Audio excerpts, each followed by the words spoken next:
Here we go then. It's time for the beginning of season number 2 and the end of season number 1 in my McLaren Return to Glory career mode. Now before we jump into today's episode guys, I want to say really quickly, I've actually partnered up with Simplace. So if you guys want to get yourself some really cheap sim gear, I've got a discount link and discount code down below in the description, so go check that out. But yeah, here we are.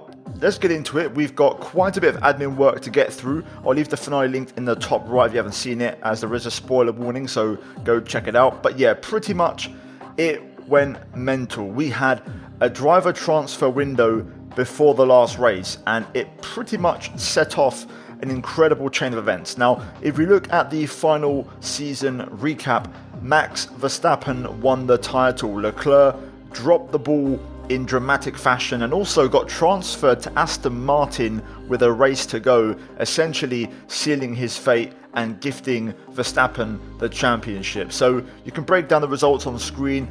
Quite a few race wins kind of mixed around. Checo there has 3 race wins. We got 3 race wins as well. Leclerc got 4 race wins, and Verstappen, to be fair, got 5. So he was the better man in the end. Mercedes also sharing a couple of wins between them, and they actually won the Constructors' Championship, so credit to them. And as you can see, Alonso and Stroll are no longer in Formula 1. Aston Martin dropped them both. Of course, Alonso retired. Stroll actually got dropped, and he got replaced by one Oscar Piastri. So Aston Martin have a pretty insane lineup. We'll see if any other changes happened during the off season, if there was any more transfers in a minute. For now though, that's the kind of season recap and the results, and yeah, it had a little bit of everything, and it was a pretty crazy race. As for our own season, we got 3 wins and 2 extra podiums at Monza and Singapore. So overall 5 times on the rostrum and 3 trophies in terms of the gold trophies that we really care about to show for it. So step 1 of this McLaren Return to Glory is complete. We've won races, which is, a good step, and a very positive step for the first time since, Ricciardo won in Monza and then before that in 2012. But the next step and the real purpose of this series is the championship. So let's have a look and see what we can do. So first things first is we have a reg change, which is for the powertrain. We already covered every single part of that, so that's not going to be an issue anymore. We also had upgrades already on the way, so the energy store for the chassis was improved, and we're going to go ahead and spend our current R&D points on extra upgrades because we can improve our car, as we don't have to protect any upgrades. We can hopefully maybe get the jump on the competition during the off season, so we purchased an aero upgrade. We then got a department event for marketing, and this was a tough one because we recently took a big hit on the acclaim due to the previous event, so I had a choice to make here, but because it's a very crucial off-season, I'm actually going to choose to disagree and not appear in an advert to basically get a few more R&D points in the bank. So we arrive at the end of the season, of season 1 in this case. We go through the updates, and you can see the acclaim goes up to level 12, which helps counter some of the pain we took on that previous department event.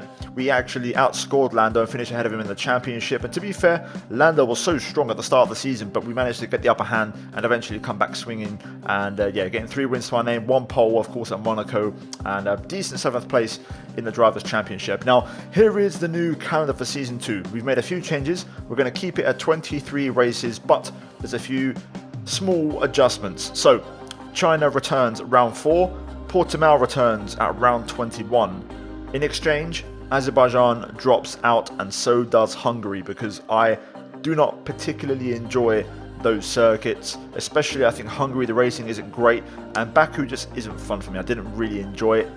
It just isn't a fun track to drive, so we're going to basically replace it with a bit more freshness. And China isn't a track that I love. We haven't raced it much in recent years, so why not put it back in, and that will be the new round 4. So some small changes on the calendar. Everything else is pretty much the same, so no big surprises. And we've still got, I believe, the sprint races taking place at the usual events. Azerbaijan won't have a sprint, and I don't think that's going to matter too much, but yeah, pretty much there is the new lot in terms of the calendar. We then look at the big thing here, which is the regulation change. So the powertrain, we lost 5 upgrades. Now these 5 are supplier upgrades from Mercedes-Benz, and to be fair, we instantly got 1 back for the turbo size. With that said, we also got extra upgrades in the form of aero, with both of the upgrades we purchased over the last couple of races coming back our way, and you can see we now have actually two decent upgrades on the car, which is very nice. We then went and purchased another upgrade for the chassis, which is also going to help us out, and that arrived a few days later. And we now arrive at the new performance chart heading into Season 2. So, not a lot has happened in terms of, drastic change. Only thing worth noting is Ferrari and Alfa Romeo have been the ones who have had a very good off-season. Ferrari actually jumping to the top of the performance chart, Mercedes second, Aston Martin third, Red Bull dropped to fourth when they were the best, so they've taken a bit of a hit. Haas is still up there, and also Alfa Romeo keeping their performance pretty much intact during the off-season. Williams, AlphaTauri in a bit of trouble, and they're going to be on the back foot at the start of this new season. As we look at now the key moment, the car reveal, but before that you can see we have the new race suits, which I mentioned in the community post. We're going to take inspiration from the real-life British Grand Prix, so we're going to run the white chrome suits they ran in that race, along with my new helmet, which I purchased in the store with using my Bitcoins, which is really awesome, a much better helmet than what we had last year. I'm keeping the blue from the channel, but also keeping some orange from the team involved in the color scheme. And now we arrive at the key moment, guys, the car reveal. So let's get into it.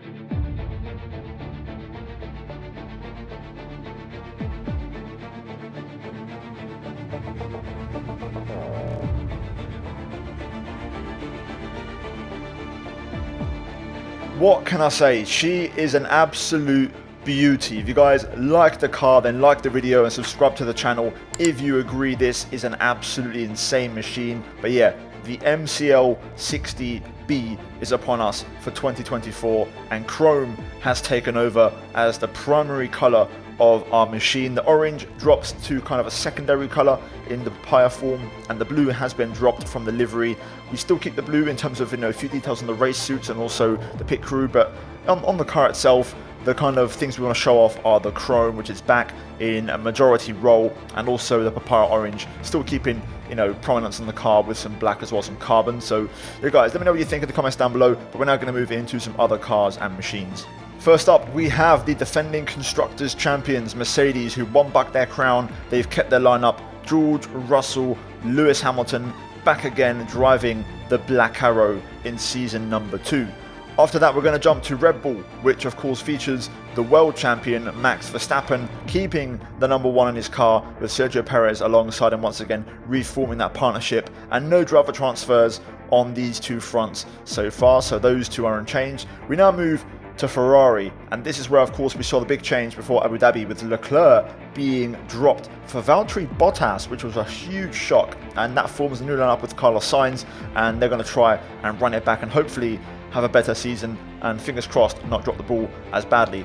Next up, Aston Martin, and this is the big one, and in many ways a sleeping giant. They pulled the trigger just before Abu Dhabi. Alonso retired, they dropped and fired Stroll, and they brought in Charles Leclerc and Oscar Piastri, our former driver, who in real life of course would have driven for McLaren, but in this alternate universe does not drive for them. So this could be one to watch out for this season. We then jump to Alpine, who have kept both of their French drivers in their French team, and no change pretty much. A decent season for them. They had some decent results, and they'll be looking to hopefully improve this year. We then go to Alfa Romeo, and of course Bottas departing left a space for Kevin Magnussen, and he has filled that void alongside Zhou Guanyu. They were one of the other teams who also pulled the trigger before Abu Dhabi to make a change on driver lineups, and this is going to be their new look for season number 2 in 2024. After this, we're going to move to other Ferrari power teams in the form of Haas, and of course this also had some other transfers, with Alex Albon moving from Williams to Haas as part of this kind of musical chairs between all these teams. Hulkenberg keeps his place, but pretty much this is a very exciting lineup, a very strong lineup, and to be fair, Haas will be looking to hopefully take a step forward and improve in season 2.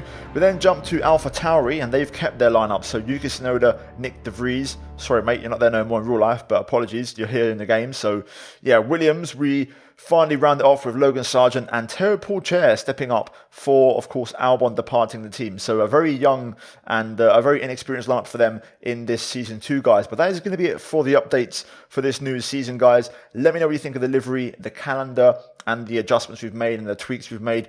And yeah, hopefully you enjoy the chrome livery on track. I can't wait to show it off in the next episode. I think we've done a good job, and I think it works really well. So guys, like the video, subscribe for more. The first race I think will go out on Friday, if I'm not, going to be wrong about that. Hopefully that should be the case. So Friday should be round 1. So check back on the channel for then. What I would recommend is, turn notifications if you don't want to miss that first race in Bahrain. And yeah, pretty much, guys, that is it for me here today. So as always, a big shout out to the members of the channel. Check out the 2 videos on screen if you haven't seen them already. And yeah, guys, I'll see you in Bahrain for round 1 of season number 2.